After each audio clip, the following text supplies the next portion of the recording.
Let's see the question. Aarti Bharti Seema partners हैं, वो अपने प्रॉफिट एंड लॉसेज 3:1 में शेयर करती हैं। उनकी बैलेंस शीट 31 मार्च 2003 को कुछ दी हुई है।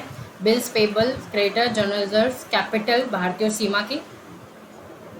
ओके, इसमें आरती की कैपिटल नहीं है।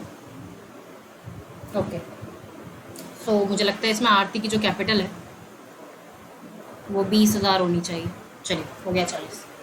Buildings 21,000, cash in hand 12,000, cash bank में 13,700, debtors 12,000, bills receivable 4300, stock investment.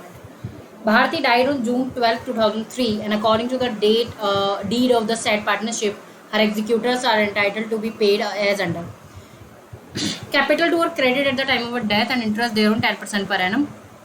Okay, तो निकाल लें। पहले भारती की मृत्यु हुई ना, तो 12,000 का 10% इंटू जून 12 को हुई है ना उसकी मृत्यु, तो जून 12 के हिसाब से तो हमें डेज काउंट करने पड़ेंगे, हाँ। तो कितने डेज हो जाते हैं 1 अप्रैल से लेके 12 जून तक के? तो ये हो जाते हैं आपके 73 दिन। और इसके हिसाब से जो हमारा निकल कर आता है वो निकल कर आता है 240। ठीक है, तो ये हो गया। Her proportionate share of reserve fund, ठीक है, वो दे देंगे। Her share of profit for the intervening period will be based on the sales during the year which calculated as 1 lakh. The rate of profit during past 3 years had been 10% on sales. Goodwill according to our share of profit to be calculated by taking twice the amount of average profit of last 3 years less 20%. क्या बात है? तो देखो, average period जो है, average profit of last 3 years वो है आपका 8200 प्लस 9,000 प्लस 9800 डिवाइडेड बाई 3। ये तो हो गया 13,500। 13,500 का दुगना माइनस 20%, यानी ये हो जाएगी गुडविल।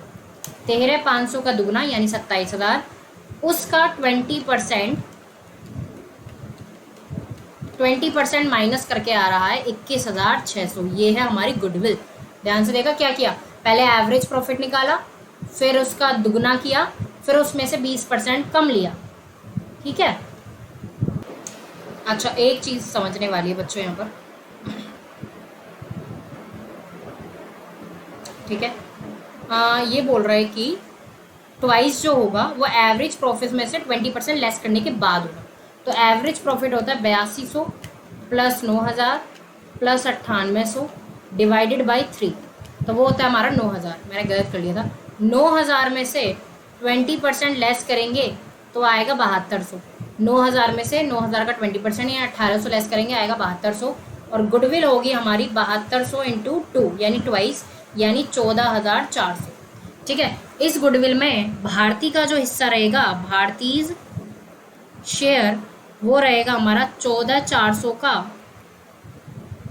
2/6 यानी 4,800। ठीक है, 4,800 हो गया। दूसरी चीज, क्योंकि ना तो कोई न्यू रेशो दिया हुआ है ना गेनिंग रेशो दिया हुआ है, तो आरती और सीमा में ये किस रेशो में चला जाएगा? 3:1 के रेशो में चला जाएगा। तो हमारी एंट्री बन जाएगी Aarti debit, Seema debit to Bharti. तो एक एंट्री तो यही बन गई, इसको बनाने की जरूरत ही नहीं है। फिर 4,800 को डिवाइड करेंगे 3:1 में, 3 डिवाइड बाई 4 3600। ठीक है, 3600 और 4,800 इंटू 1 डिवाइड बाई 4 1200। तो ये हो जाएगी हमारी किसकी एंट्री बन जाएगी? उसकी। ठीक है, तो एक एंट्री तो बन गई, बाकी भी एंट्री बना लेते हैं। फिर चलिए एंट्रीज बनाते हैं, उसको क्या क्या दिया जा रहा है।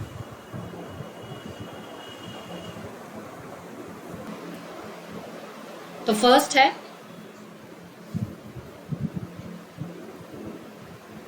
है उसको दिया जाएगा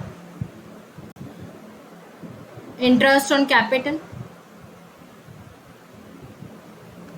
interest on capital debit, journalism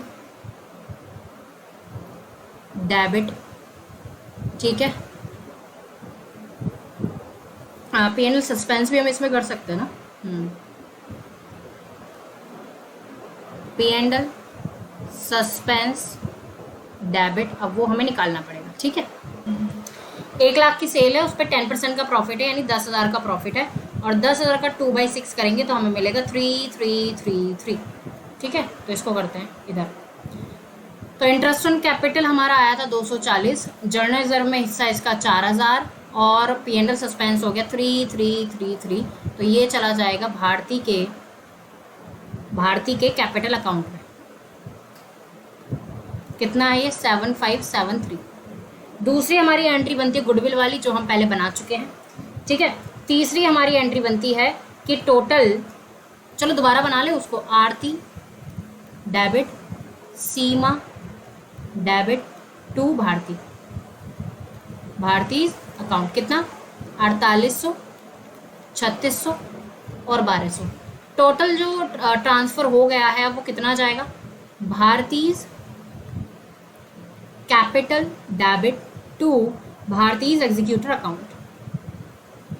भारतीज executor account कितना चला जाएगा? इन दोनों को प्लस कर दो, है ना। इन दोनों को प्लस करेंगे तो कितना आएगा? इन दोनों को प्लस करेंगे, और क्या प्लस करेंगे? भारती की कैपिटल भी तो प्लस करेंगे, वो भी तो लेकर जाएगी, है ना, वो भी प्लस करेंगे। तो टोटल हमारा आ जाएगा 24,373। 24,373। ठीक है, वैसे ये जो एंट्री बन रही है, अगर आप अकाउंट पहले बना लोगे और एंट्री बाद में बनाओ ना, तो भी ज़्यादा ईजी है ना। अब देखते हैं क्या हुआ है। एक और एंट्री हमें यहाँ पर बनानी है कि हमारी जो इन्वेस्टमेंट थी वो बुक्स में दी हुई है 13,250 की, लेकिन हमने उनको बेचा है 16,200 का, और उससे हमने एग्जीक्यूटर को पे किया है। तो 16,200 का हमने उसको बेचा, तो हमें क्या हो गया है? प्रॉफिट हो गया है। तो एक एंट्री हम यहाँ पर बना लेते हैं, bank account debit to investment और to profit on sale of investment. Profit on sale of investment. ठीक है, कितनी? 16,200 की वो गई है ना, उसकी वैल्यू थी 13,250 की, तो हमें जो फ़ायदा हो गया 2,950 का हमें फ़ायदा हो गया। ठीक है, अब क्या हुआ है, अब भारती का अकाउंट तो आप बना लोगे इजीली, भारती का अकाउंट आप बना लोगे। मैं बना देती हूँ भारती के एग्जीक्यूटर का अकाउंट। ठीक है, भारती एग्जीक्यूटर्स अकाउंट। ठीक है, यहाँ से बैलेंस आएगा बाय भारतीज कैपिटल अकाउंट। कितना आएगा? 24,373। ठीक है, और उन्होंने कहा है क्या कि हमने इन्वेस्टमेंट भी बेची है 16,200 की, ये तो अलग चीज़ है, और उसके एग्जीक्यूटर भी हमने पे कर दिए हैं, ये अलग चीज़ है। ऐसा नहीं कि इन्वेस्टमेंट बेच के इसको पे किया है, वो दोनों अलग चीज़ है। तो ये बन जाएगी टू बैंक, हमने इसको पे कर दिया 24,373 में। ठीक है, और इसकी भी एक एंट्री और बन जाएगी अगर आप बनाना चाहो। ठीक है, पांचवी एंट्री क्या बन जाएगी? Bank account debit, sorry bank तो हमने पे कर रहे हैं ना, Bharti's executor account debit to bank account, कि हमने उसको पे किया है कितना? 24,373। तो ये हुई एंट्रीज, और अगर आपको भारती का भी अकाउंट बनाना है तो आप बना सकते हो। And I hope this is the proper explanation to this question.